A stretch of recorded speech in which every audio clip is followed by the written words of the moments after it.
for Signums and check it out now. Listen, man, we won't be seeing Youngboy for a really long time, okay? Now, a Louisiana district court overturned a decision made by a California judge in his Fed case to say, we ain't finna give Youngboy no bond. He ain't going outside at all, okay? Now, ladies and gentlemen, he basically got busted for having 2 guns back last year. They picked him up on a warrant where he fled. And even with all of that, once he was arrested, he had a bond hearing. And a California judge said, yo, we'll let him out if he gives us a shit ton of money, which includes $540,000 in cash. He got to put up collateral in the form of 2 properties for $1.5 million. He has to agree to drug testing, and he got to wear ankle monitor. And if he want to get out, go ahead, get out. Now, that bail stipulation was then sent to Louisiana, where the warrant originated from, and they contested it. They said, wait, why did you offer this full bond?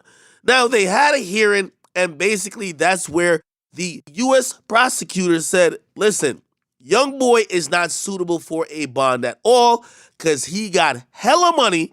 He'll be able to pay any type of bond we ask him to pay, and because of that, we know he's a danger to the community.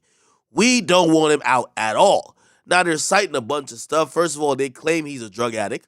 Second of all, they claim that when he was on supervised and probationary release, he never complied with any of the drug testing stipulations. Okay? They're also pointing that he's definitely a flight risk because he ran from the police. Okay? They're also saying he's a danger to the community because even though he was indicted for having a gun in previous cases, he still be having guns.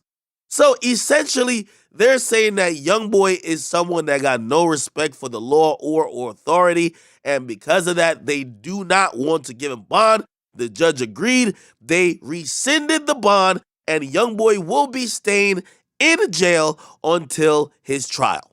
Now, with COVID and all of that, that could be a couple of months. It could be till next year. But currently, at least the appeal by the government worked.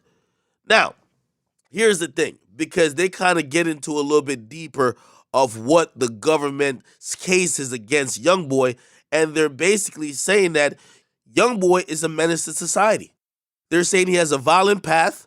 They have seen multiple situations where he's been involved or affiliated with where violence has occurred, where he's also maintained and had the possession of a gun, and basically he has no regards for other people.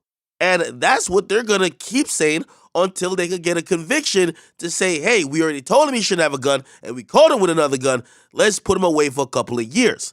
This is very unfortunate because I'm going to keep it real with y'all. I think if he didn't run from the police, his case to get out on bond would be a lot better. Okay? Obviously, with COVID, a case could take a while, and if he was allowed bond, he could make music, he could have some family time, he could take some time to reflect before possibly doing a bid.